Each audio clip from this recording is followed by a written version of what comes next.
Hello.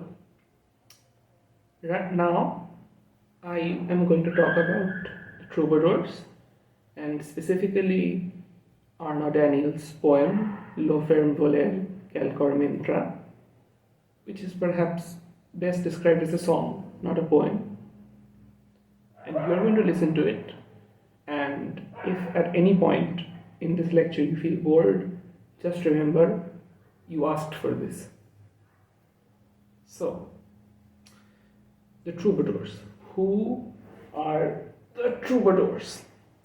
The Troubadours were a bunch of singers, composers, and songwriters active from in the 12th century and whose prevalence waned in the 13th century. Why are the Troubadours important? The Troubadours are important mainly because they present us an alternative for the music of the medieval age, mainstream music of the medieval age, since most of it at that point was in Latin and it was church music. If you remember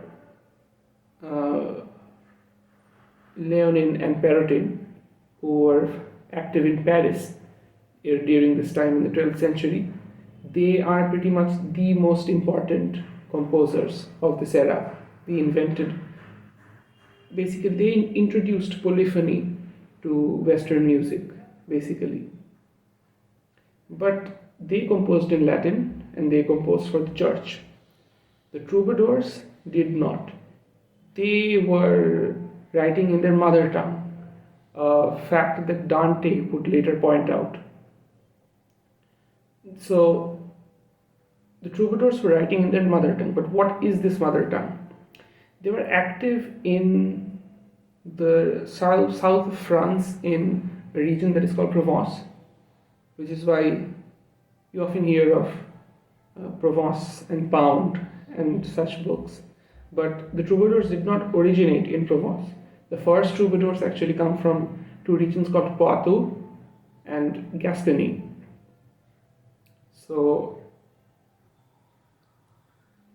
And one of the first troubadours, Bernard de Ventadorn, did not compose in Occitan, which is what a majority of troubadour poetry that currently survives is in. He composed in Limousin. Nonetheless, as I said, a majority of troubadour poetry is in Occitan, and so is Arnaut Daniel's song. So are Arnaut Daniel's songs. So why is it called Occitan? The region is called Occitania, but the name derives from somewhere else. It derives from the term Languedoc, Languedoc. Languedoc is distinguished from Languedoil and Lingua d'ici. Languedoil is French because the word oui that exists in modern French is oil in Old French, and si is the word for yes in Italian still. Oc or os is the Occitan word for yes. So these three languages, Languedoil, Languedoc, and Lingua d'ici, kind of formed three of the most important languages for literary and musical production in the medieval era, specifically in the 12th century.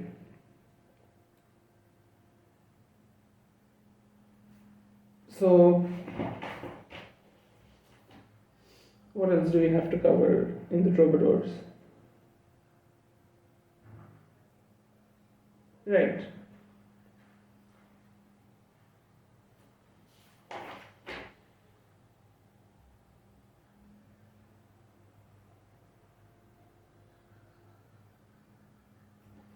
Right, so the music of these troubadours survives in songbooks that are known as chansonnières.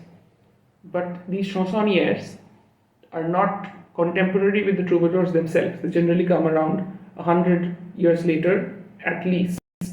which is also concurrent with the writing of the Vedas, which are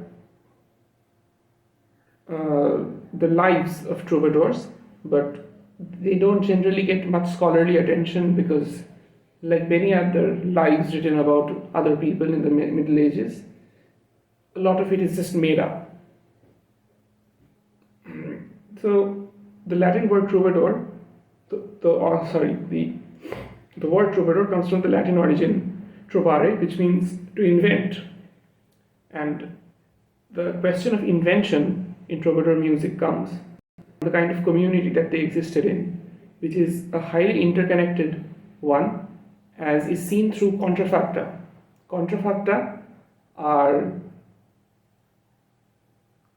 pieces of the same melody which use different lyrics. And why would someone copy someone else's melody but use different lyrics? As homage or as parody. We find in fact several parodies that manipulate other pieces of troubadour music, often love poetry, to have more pathetic humor. And this is a concept that we'll come to when we talk about ferm, voler. So, when we talk about love, we are talking about a specific kind of love, courtly love. Courtly love is very different from the kind of conception of love that we have now, but not that much. What courtly love involves is a figure of a domna, who is a woman who has a higher status than the person who is writing the poem. Generally, the domna is the lady of the lord whom the poet is serving. This would later turn into the knight, especially in things such as the Arthurian romances by Chrétien de Troyes. But the fundamental tension is that of the absent husband, sexual attraction, and the illicitness of the sexual attraction because of it violating the homage and loyalty, fealty that had been paid to the Lord. So the lack of consummation forms one of the central points of courtly love. And again, this is something we find repeated in troubadour poetry, and which Arnaut, in this poem itself, manages to parody quite well. The final thing that we have to talk about courtly love, the Occitan term for it is fin amour. There is only one mention of courtly love ever, and it is by a man called Pere de Alverna, who talked about cortes amour. But the reason that spiritual exaltation entered into the paradigm of courtly love is because of criticism by people, even troubadours such as Macabre, of the sensual nature of courtly love, the sexual nature of it, which he does not approve of. Now, you can find this entire concept coming to a head in Dante, who himself was a big fan of the troubadours, in how he idolizes Beatrice, whatever. Later, Petrarch would take the same idea of spiritual exaltation, but to a large extent divorce the religious element from it, and in fact return to something that the troubadours themselves perhaps were using. Petrarch too was a big fan of the troubadours. We find mention of troubadours in Dante's Commedia, obviously. There are 3 troubadours at least. One of them is Arnaut, who is in purgatory. The other mention of troubadours we have from Dante is in De Vulgari Eloquentia. This is because of, again, the question of mother tongue. The troubadours were not writing in Latin, they were not composing in Latin. And Dante himself is famous and canonized because he chose to write in Italian and not in Latin, his Commedia.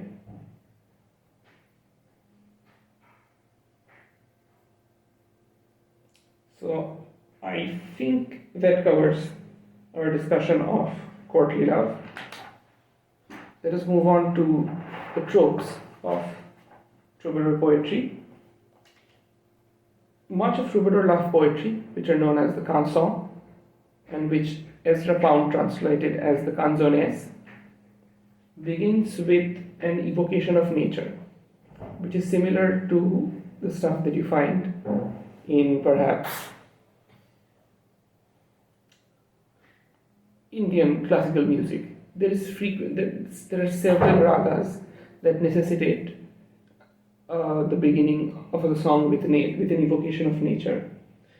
Courtly love features in it, often in relation to nature, but the important part is this: there are obstacles to courtly love, which creates part of the tension. So one of the obstacles is obviously secrecy. It's called kelar, and this is needed because, of course, the Crusades are on at this point, the 12th century. Husbands are away, but the nature of this relationship is still illicit. But nonetheless, we have other courtiers who are gilos, jealous.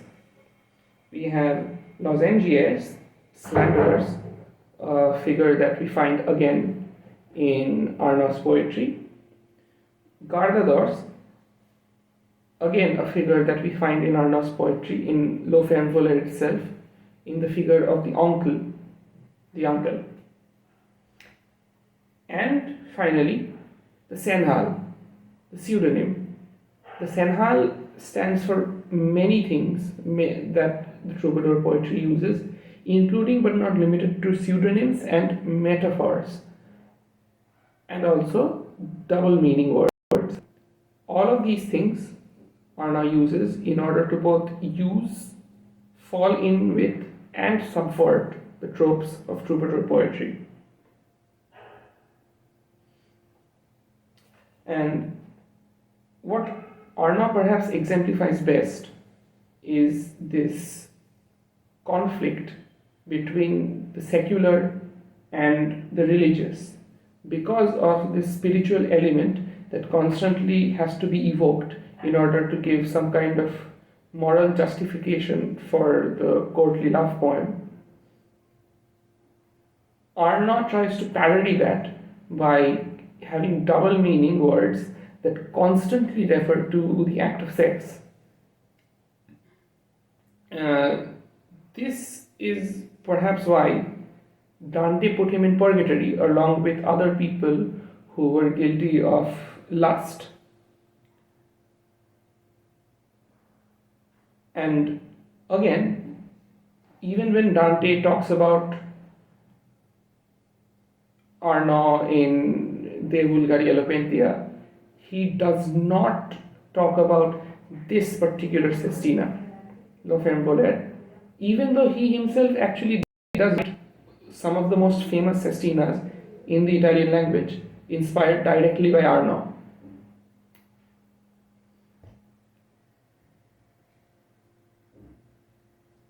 That's about it, I think, for the introduction. We shall now move on to actually reading the poem. Right. So, one of the problems with talking about Lo Femme Voler is that there are several translations of it, and I obviously don't know Occitan, so I cannot get to the root. But these translations often don't match with each other. Many of them, for example, in the second line that we have, esquacendre, don't put that in the translation, and they mix the esquacendre and the lozengier into one word, but they are not the same. And I think this particular translation by Charles Jernigan perhaps gives us the most literal version of all of these. Right.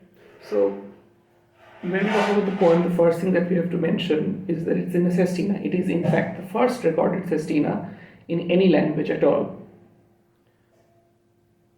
Arnaut is said to have been the inventor of this form, and he probably was. We can't be sure, but he probably was. So what is a sestina? A sestina has 6 stanzas with 6 lines each, and all of these stanzas have lines that end in a set of 6 words. In the case of le ferm voler, these 6 words are intra, ongla, verga, onkel, arma, cambra. Intra meaning enter, ingress, that's how Pound translates it. Ongla meaning fingernail or nail tip, as how Pound translates it. Verga meaning rod, he sometimes translates it as osier. Onkel meaning uncle. Arma meaning soul. This is something we'll return to. It may not mean soul. And cambra meaning bedchamber. Now the first thing you'll spot is the verga, which is the rod. It's perhaps the Renoir was one of the most important French, not just French, any scholar of Roman philology, Romantic philology, specifically the language used by troubadours of the 19th century, and his lexique roman is still incredibly useful for finding out the many meanings that were attached to single words. So verga, of course, can be very easily construed as a double entendre meaning penis, but as Renoir points out, that the verb cambreirar in Occitan also means to copulate. So cambra itself might have the sexual connotation of a womb or a vagina. Either way, my argument here is that the entirety of the poem, as we will discuss, it can be located in the tension of the spiritual, the sensual, and the sexual. And the sexual keeps constantly undercutting the spiritual element by taking the usual tropes of troubadour poetry and then giving them sexual meanings. The other word that we need to talk about is arma. So the transmission of arma from the Latin anima is interesting. The Latin form of the word anima became arma in Provençal, arma also in Italian, and arme in Old French. It's actually arme, the uvular R came later. But nonetheless, anima and anima, which preserves the N sound, are the more usual forms. Arma can also be thought of as the singular of armas, which means arms, in the same way arma vidumque cano. But in Occitan, armas is the plural. So if we think of it as the weapon, and we then look at as a weapon and not as the sword, and we then look at the 6 words that form the line endings, which are intra, enter, arma, weapon, onkel. What's up with onkel? The figure of the uncle is not a literal uncle, because in the Middle Ages it was incredibly common for men to have bastard children and for them to pass them off as their nephews and nieces. That is how I think Arnaut is using the word oncle here. Oncle denotes a man who has both great social standing but also has had a licentious sexual past. Verga, again, pretty simple phallic object. The other interesting word that can have a double meaning is cor and course. Now, cor derives pretty unequivocally from the Latin word cor, which means heart, but course, which derives from corpus and is in fact related to the English word course we find in Shakespeare, means body. And each of these words is repeated 4 times through the poem, and in the interplay of these words, the core and the course, Arnaut constantly tries to keep the reader on their toes, or the listener on their toes about what they're hearing. So the firm desire that enters my heart could just as be the firm desire that enters my body, in which case the meaning of firm changes from something that is strong to something that is stiff, again evoking a phallic object. With all of these double meanings set in place, we can now actually look at the poem. So, this is the first stanza. The firm desire which enters my heart cannot be ripped out by the flatterer's beak or nail, who loses his arma for his ill speech. And since I dare not beat him with a switch or a rod, secretly at least, there where I would have no uncle, will I enjoy love's joy, in a garden or within a chamber. Love's joy, again, is going to become important because near the end of the poem he talks about a double joy. And it is in this doubling that we have the simultaneously spiritual and sexual meanings of the word joy. Nonetheless, let's see over here. The first stanza sets out the theme of the poem, and traditionally we are given a lover who is set on obtaining the object of his love, that nothing will deter him, not even the losangier. The losangier is, as we have discussed, a fixed trope in troubadour poetry. He is the slanderer. But what we find here is that he is also the lover's rival, and he is an obstacle to love, as is the uncle, but it is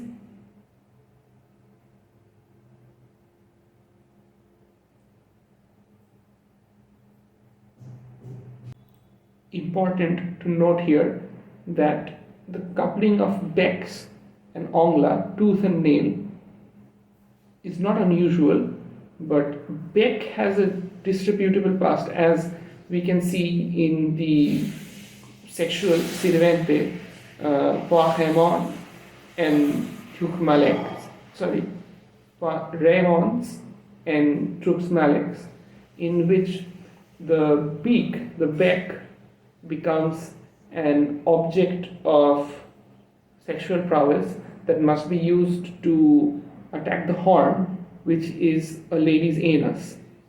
The whole poem, though Raymond and Trukmalek, is set around the question of whether a knight called Bertrand, is right to refuse a lady who has asked him to perform anilingus on her. So the inclusion of beak, especially the flatterer's beak, the lozengier's beak,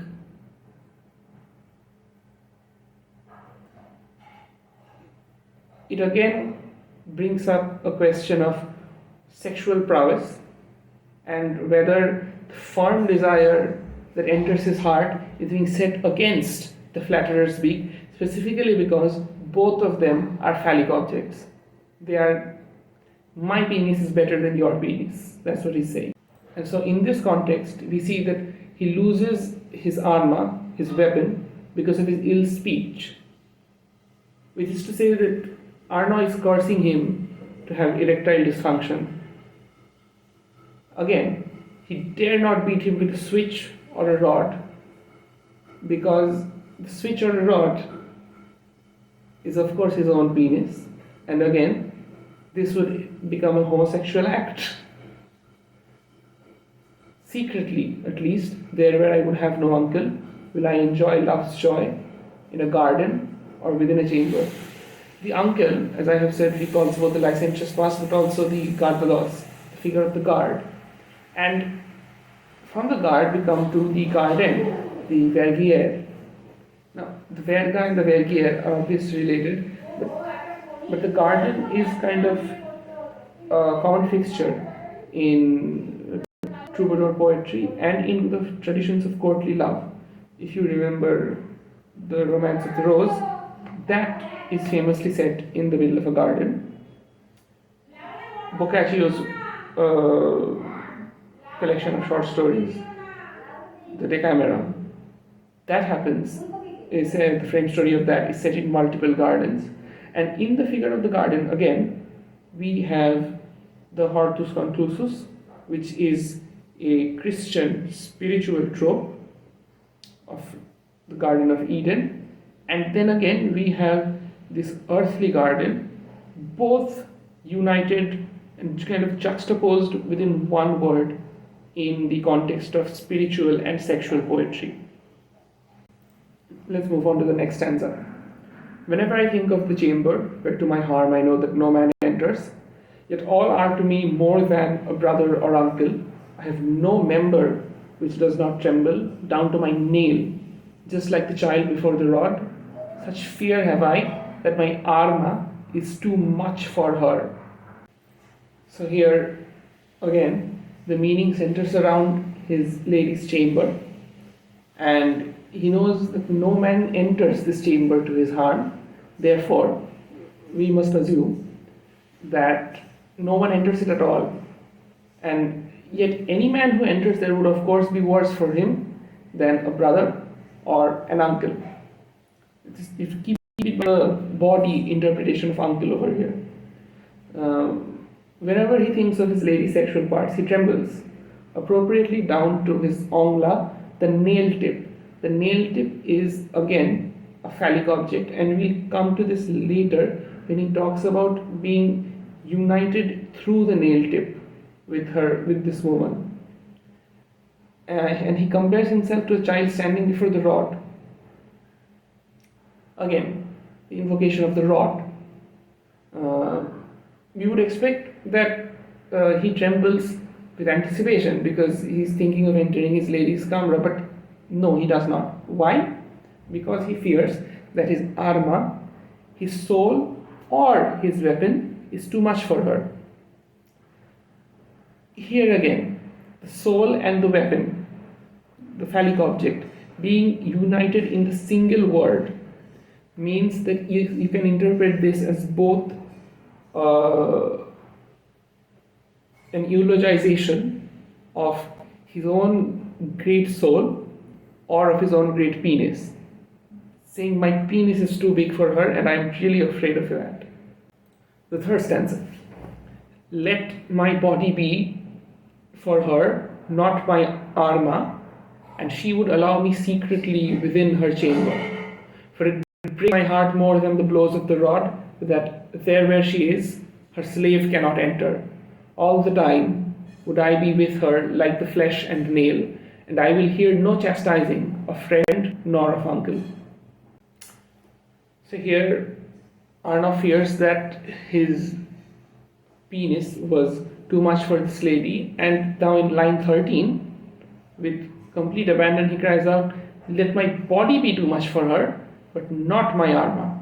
In other words, he would like to be so powerful as to subdue her sexually, or he would like to be with her so often that his body would become too much for her.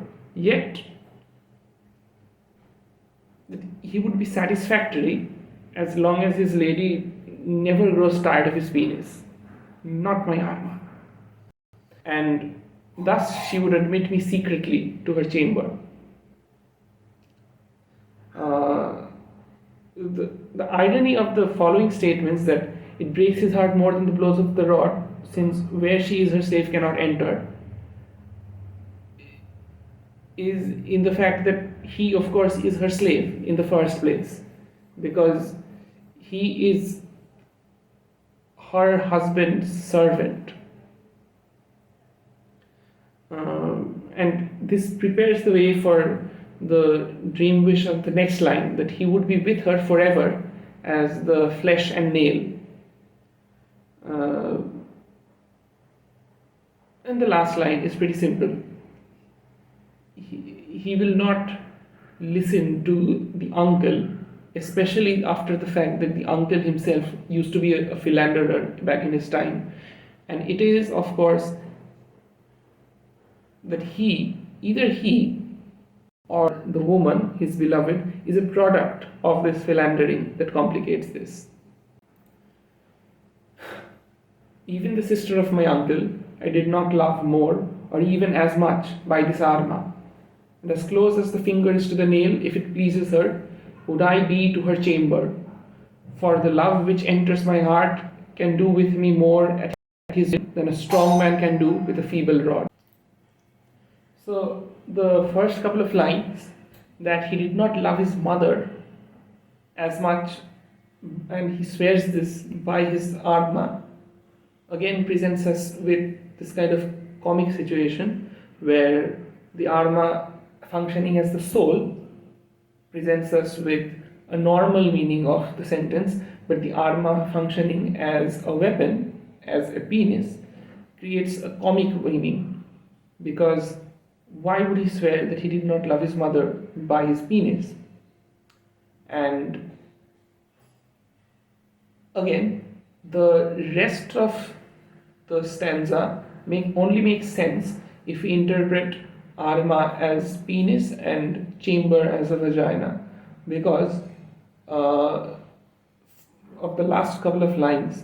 For the love which enters my heart can do with me more at his will than a strong man can do with a feeble rod.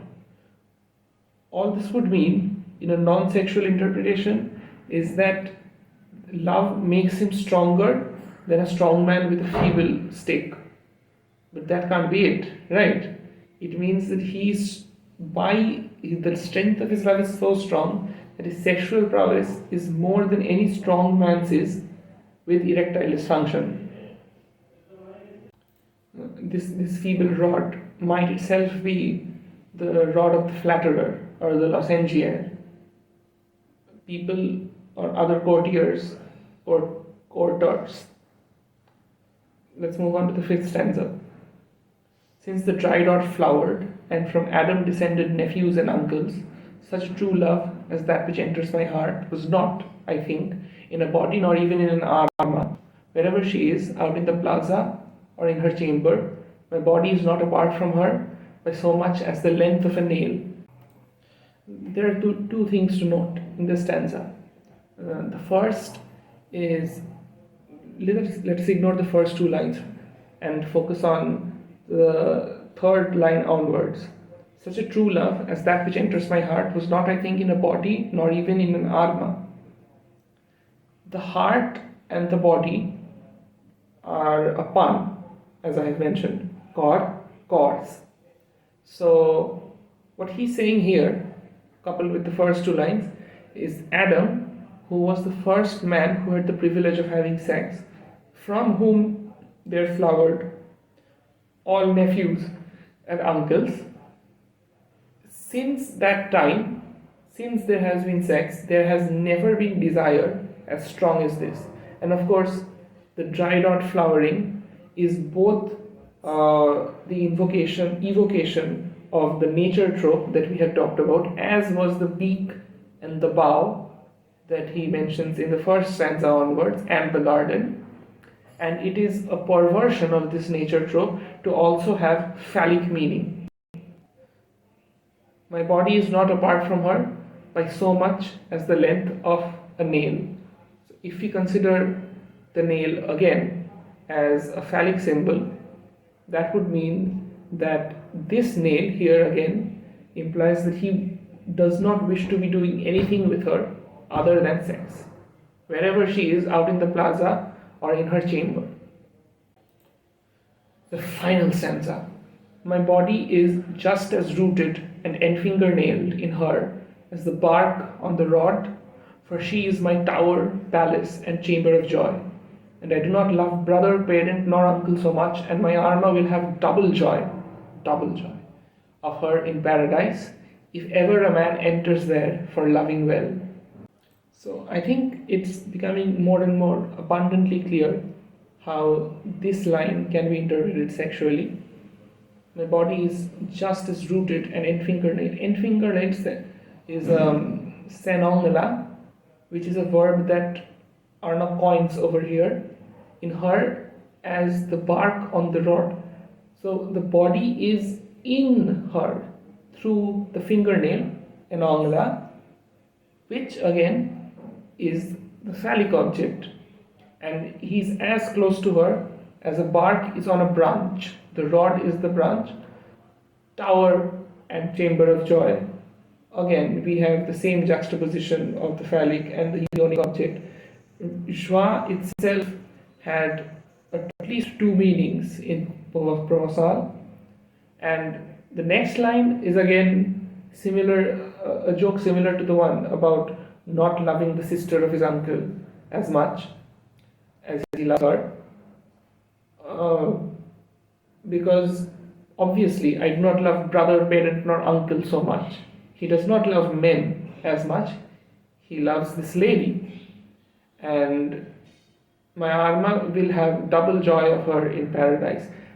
Arma, again, you can this is probably the best use of this Arma double meaning, is that in one sense, yes, his soul will have joy in paradise, but also his weapon will have joy in her. Joy. Joie. If ever a man enters there for loving well, to love well is to make love well. Arnaut sends his song of nail and uncle for the pleasure of her who has the Arma of his rod, his desirat, whose praise enters the chamber. So the last three lines of Sestina, which are known as the Tornada, have a couple of difficulties. The first is the meaning of the second line, which is really obscure. For the pleasure of her who has the Arma of his rod, and the identity of the desirat in the 39th line. So here, if we interpret Arma as weapon and verga as penis, then the sexual meaning of the line becomes pretty obvious.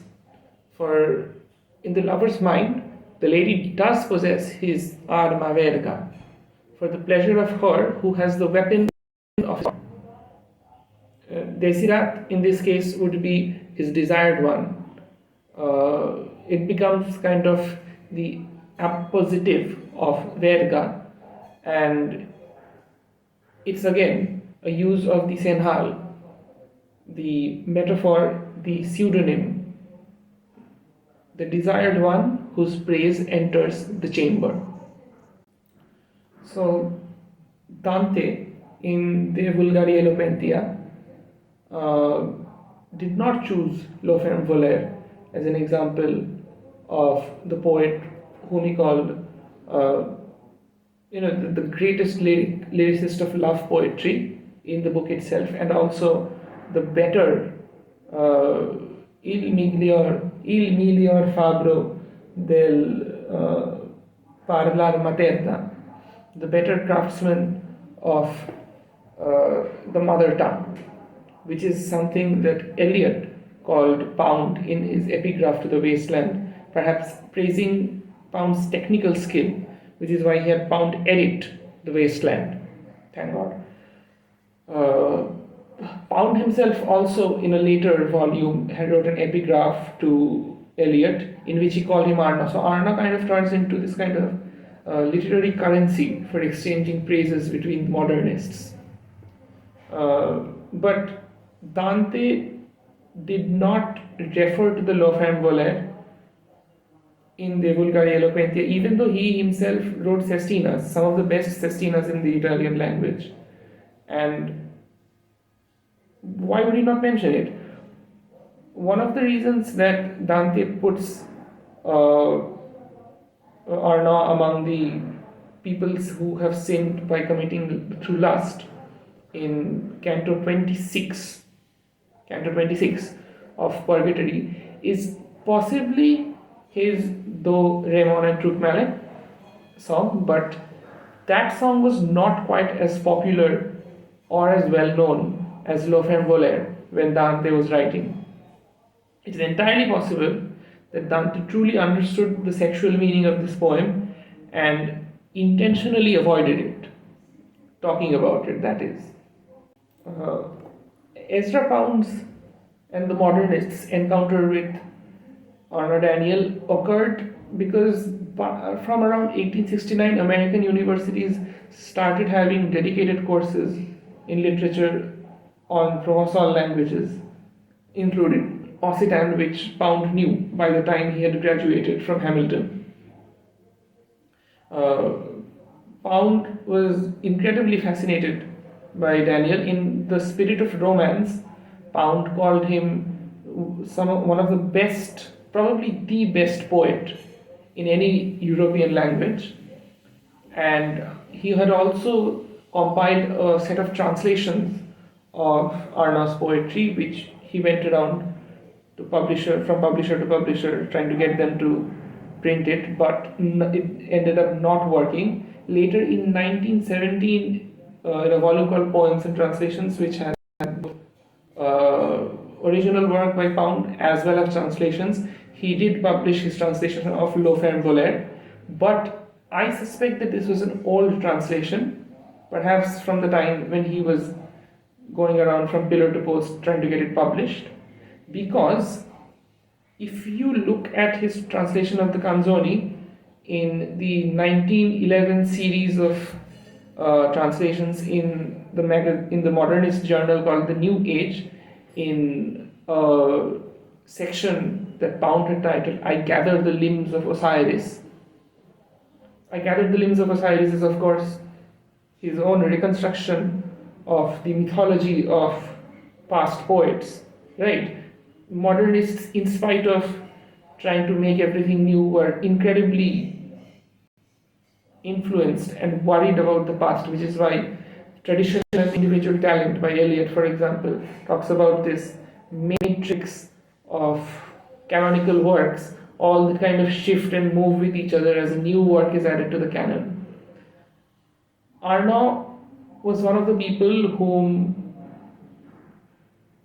Pound considered to be canonical, and his method of translation is from what he publishes in "I Gather the Limbs of Osiris," where he himself takes on the position of Ibis, who is gathering the limbs of her dead husband to reconstruct him. The act of translation is an act of reconstruction. So if you look at his translation of The Seafarer, and I do know Anglo-Saxon, it is not an accurate translation, but it is not meant to be, because Pound is translating for the sake of creating a new creating a mythology, creating a sense, not creating or transferring accurate meaning. And his translation style changes for many of Arnaut's poems, especially the canzones, from what he publishes in "I Gather the Limbs of Osiris" to Poems and Translations, but the Le Ferm Voler poem does not adopt the new style. I am not sure quite why. Pound's opinion of not Dante, sorry, Arnaut did soften as time went on. He did not quite consider him to be the same thing he was when he had published The Spirit of Romance, but he still respected him fairly well. He even wrote an essay on Arnaut, which was published in a collection edited by T.S. Eliot called Literary Essays. But by the time Pound was writing, there was already an existing tradition of venerating troubadours. Robert Browning had written the dramatic monologue Sordello, and the popularity of the troubadours perhaps can be ascribed, and especially Arnaut, can be ascribed to the fact that they effected some kind of proto-renaissance along with Leonin and Perotin in music, who on the one side were improvising technicalities through grandeur, and on the other hand, Arnaut and other practitioners of the troubadours who were creating new forms of poetry, such as this sestina, which is why perhaps Pound, make it new, was so fond of him. But more so because in the separation of the spiritual and the sexual, and a dogged focus on the sensual aspect, the sensuous aspect of life, they preempted the humanists, which is why the pun that we find constantly in Petrarch's sonnets, Laura, Laura, Laura, Laura meaning the woman Laura, Laura meaning the wind, and Laura meaning brightness, light. This in Arnaut's Laura Amara, we find this same pun. It was not Petrarch's own invention.